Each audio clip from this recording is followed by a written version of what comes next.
Recording in progress.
السلام علیکم.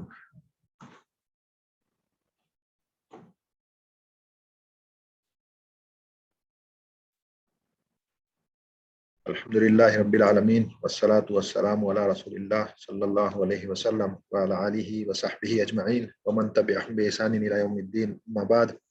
Rabbi shrah li sadri wa yassir li amri wa hlul 'uqdatam min lisani yafqahu qawli. Rabbi zidni ilma, Allahumma Rabbi zidni ilma.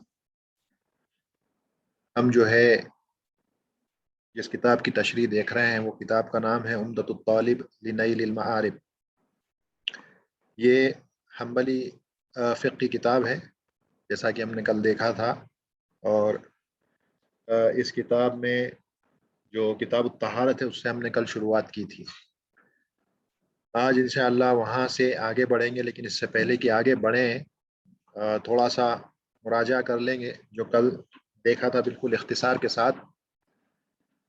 اور ہم نے بات کی تھی کہ اکثر جو علماء ہیں وہ کتاب طہارت سے شروعات کرتے ہیں اپنی کتاب کی، اور اس کی وجہ یہ ہے کہ طہارت نماز کی شرائط میں سے ایک شرط ہے اور اس کے بنا نماز صحیح نہیں ہوتی. اسی لیے، اور یہ سب سے زیادہ عاقد ہے، سب سے زیادہ ایمفیسائزڈ ہے طہارت کا ہونا، تو اس وجہ سے علماء کتاب طہارت سے شروعات کرتے ہیں. لیکن امام مالک رحمہ اللہ نے اپنی موطا میں وقوت الصلاۃ سے شروعات کی ہے طہارت کی جگہ، کیونکہ وقت کا داخل ہونا بھی نماز کی شرطوں میں سے ایک شرط ہے. تو امام مالک جو ہے انہوں نے اپنی کتاب میں وقوت الصلاۃ سے شروع کیا ہے، کتاب وقوت الصلاۃ یعنی وقت کا داخل ہونا، اس سے شروع کیا امام مالک رحمہ اللہ نے موطا میں. اس کے علاوہ اکثر جو فقہاء ہیں، اکثر جو علماء ہیں، وہ کتاب طہارت سے ہی اپنی کتاب کی شروعات کرتے ہیں. اب ہم نے دیکھا تھا کہ کتاب کا معنی کیا ہوتا ہے اور یہ کہاں سے یہ لفظ آیا، اس کا جو ہے لغتاً اس کا کیا معنی ہے، اصطلاحاً اس کا کیا معنی ہے، وہ دیکھ لیا تھا. طہارت جو لفظ ہے، یہ طہارت کہتے ہیں نظافت اور جو ہے تنزیہ کرنا حدث اور خبث سے، یعنی اس کو دور کرنا، اس کو طہارت کہا جاتا ہے. طہارت دو قسموں پہ ہوتی ہے، یہ حصی بھی ہوتی ہے، یہ معنوی بھی ہوتی ہے. حصی یعنی فزیکل، معنوی یعنی میٹافوریکل، یہ دونوں قسموں پہ ہوتی ہے، حصی بھی ہوتی ہے اور معنوی بھی ہوتی ہے طہارت. جب فقہا جب بات کرتے ہیں تو وہ حصی طہارت کی بات کرتے ہیں، وہ معنوی طہارت کی بات نہیں کرتے ہیں. لیکن معنوی طہارت کی بات کون کرتا ہے؟ یہ وہ لوگ جو اہل عقائد، جو عقیدے کی کتابیں جو لکھتے ہیں، توحید کے تعلق سے جو بات کرتے ہیں، جو شرک کے تعلق سے بات کرتے ہیں، نفاق کے تعلق سے بات کرتے ہیں، حسد بغض وغیرہ کے تعلق سے، یعنی دل کی جو بیماریاں ہیں، جب ان کے تعلق سے بات جو علماء کرتے ہیں، وہ جب طہارت کی بات کریں گے تو وہ معنوی طہارت ہوگی، یعنی کہ باطنی. تو طہارت کو یا تو آپ کہہ سکتے ہو کہ معنوی ہے اور حصی ہے، یا آپ یہ کہہ سکتے ہو کہ یہ باطنی اور ظاہری ہے. تو یہ دو قسمیں ہیں طہارت کی، باطنی اور ظاہری، یا حصی اور معنوی. تو یہاں پر جو کتاب ہم پڑھ رہے ہیں، اگر یہاں طہارت لفظ آیا ہے تو یہ حصی طہارت یہاں پر مراد ہے. تو کتاب الطہارہ ہم نے دیکھا تھا کہ المیاء ثلاثۃ، کہ پانی جو ہے تین قسموں پہ ہے. لیکن جیسا میں نے بتایا تھا کہ اس میں اختلاف ہے. علماء جو ہے مثال کے طور پہ شیخ ابن عثیمین رحمہ اللہ، اس کے علاوہ ابن تیمیہ رحمہ اللہ، یہ کہتے ہیں کہ دو ہی قسموں پر ہے، پانی کی تیسری کوئی قسم نہیں ہے. یعنی پانی جو طاہر ہم نے پڑھا تھا، طہور، طاہر اور نجس، ہم نے تین پڑھے تھے، تو کہتے ہیں طاہر کوئی قسم نہیں، کیونکہ جو طہور ہے وہ خود طاہر ہے، تو اسی لیے طاہر کی کوئی الگ سے سیپریٹ قسم نہیں ہوتی ہے. پانی طہور ہوتا ہے اور طہور ہوتا ہے اور نجس ہوتا ہے، طاہر پانی نہیں ہوتا ہے. بہرحال علی کل حال، کیونکہ ہم یہ کتاب پڑھ رہے ہیں، مؤلف نے اس کو اسی طرح سے مرتب کیا ہے، تو ہم بھی جو ہے اسے اسی طرح سے پڑھیں گے کہ پانی کی تین قسمیں ہیں، طہور، طاہر اور نجس. نجس بھی پڑھتے ہیں اس کو. تو یہ پانی کی تین قسمیں ہیں. طہور کے تعلق سے ہم نے دیکھا تھا کہ اس کو تو کے فتحہ کے ساتھ جب پڑھیں گے تو مراد پانی ہوگا، جب طہور کہیں گے تو مراد پانی ہوگا، جب طہور کہیں گے تو مراد فعل ہوگا، وہ ایکشن ہے، یعنی کہ طہارت کا جو ہم ایکشن کرتے ہیں، جو فعل کرتے ہیں پاک ہونے کا، وہ فعل جو ہوگا وہ طہور ہوگا.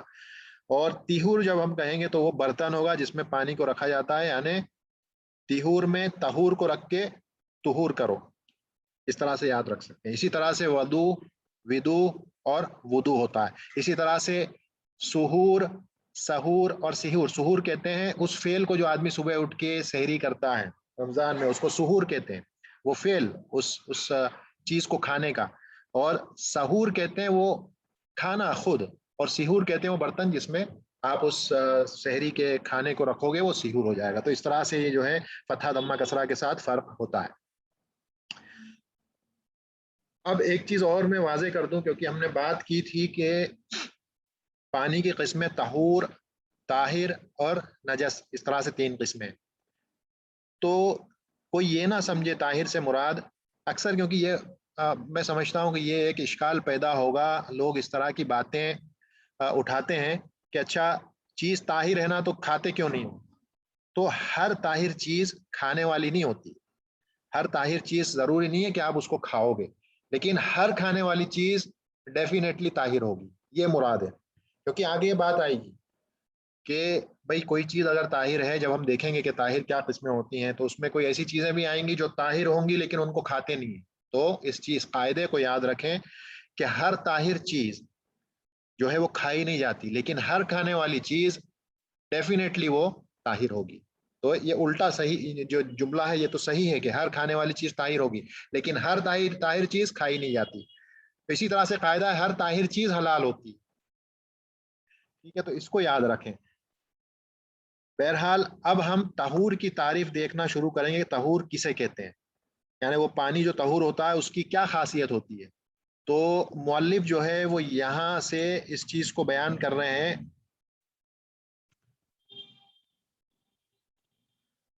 کہ طہور جو ہے وہ لکھتے ہیں یرفع الحدث ویزیل النجس الطاری، یرفع الحدث ویزیل النجس الطاری۔ اب اس سے مراد کیا ہے؟ یہاں پہ 2 لفظ استعمال ہوئے ہیں، ایک رفع لفظ کا استعمال ہوا ہے حدث کے لیے، اور ازالت یعنی یزیل، ازالت لفظ کا جو ہے لفظ کا استعمال ہوا ہے نجس کے لیے یا خبث کے لیے۔ تو یہ فرق کیوں؟ علماء کہتے ہیں اس فرق کی وجہ یہ ہے کہ رفع الحدث جب ہم کہتے ہیں یا یرفع الحدث جب ہم کہتے ہیں تو یہاں پر نیت مقصود ہے، کیونکہ جو یرفع جو فعل ہوتا ہے اسے کرنے کے لیے ایک فاعل چاہیے، یعنی خلاف اس کے کہ کوئی کہے ارتفاع سے مراد کہ حدث اپنے آپ چلی جائے، لیکن جب ہم یرفعو کہیں گے تو یرفعو سے مراد یہ ہے کہ اس فعل کو کرنے والا بھی ہونا چاہیے جو اس حدث کو دور کرے، یعنی کہ ہم خود، اور اس سے مراد یہ ہے کہ نیت چاہیے۔ اگر حدث کو دور کرنا ہے تو لا بد من النیہ، نیت ہونا ضروری ہے، لازمی ہے، بغیر نیت کے حدث دور نہیں ہو سکتی۔ اس کے خلاف نجس جو ہے اس کے ازالے کے لیے، اس کو دور کرنے کے لیے نیت کی ضرورت نہیں ہے یا ضروری نہیں ہے کہ آپ خود اس کو دور کرو۔ مثال کے طور پہ کپڑوں پر گندگی لگی ہے، وہ گندگی آپ نے ڈرائی کلینر والے کو بھیج دی، وہ بھی اس کپڑوں کو دھو کر کے اگر آپ کو دے دے گا تو آپ اس کو پہن کے اپنی عبادتیں کر سکتے ہو، ضروری نہیں ہے کہ اس کو آپ خود دو اور اس کو کلین کرنے صاف کرنے کی نیت آپ کو خود کرنا ہے۔ تو ازالہ میں نیت کی ضرورت نہیں ہے، لیکن رفع الحدث میں نیت کی ضرورت ہے، آپ کو خود کو نیت کرنی پڑے گی حدث کو اپنے آپ سے دور کرنے کی، تب جا کر کے آپ کی طہارت مکمل ہوگی اور آپ عبادت کر سکتے ہیں۔ تو اس فرق کو باقی رکھنے کے لیے حدث کے ساتھ یرفع لفظ کا استعمال ہوا یا رفع لفظ کا استعمال ہوا، اور نجس کے ساتھ ازالت یا یزیل لفظ جو ہے فعل اس کا استعمال ہوا۔ کہتے ہیں آگے اب یہاں سے یہ جو ہوا سے لے کر کے یہاں تک یہ طہور جو پانی ہے اس کی اب 4 قسمیں بیان کریں گے مؤلف رحمہ اللہ۔ طہور جو پانی ہے، جو طہور قسم ہے، اس کی 4 قسمیں بیان کریں گے، 4 قسمیں، جس میں سے یہ پہلی قسم ہے، اس بریکٹ سے لے کے اس بریکٹ تک جو ہے یہ پہلی قسم ہے پانی کی۔ وَهُوَ الْبَاقِي عَلَى خِلْقَتِهِ، یہ یہاں سے لے کر کے یہ جو نجسن تک ہے، یہ جو پہلی قسم بیان کریں گے۔ تو طہور جو پانی ہے اس کی 4 قسمیں ہوتی ہیں، طہور پانی کی 4 قسمیں ہیں، اور مؤلف جو ہیں انہوں نے اس میں صرف 3 قسمیں بیان کی ہیں طہور کی، 4تھی قسم بیان نہیں کی ہے جو میں خود انشاءاللہ بیان کر دوں گا۔ مؤلف رحمہ اللہ نے اس کتاب میں صرف طہور کی 3 قسمیں بیان کی ہیں۔ 4 قسمیں کیا ہیں؟ سب سے پہلی قسم کہتے ہیں غیر مکروہ یا مباح۔ پہلی قسم جو ہے طہور پانی کی وہ ہے غیر مکروہ یا مباح۔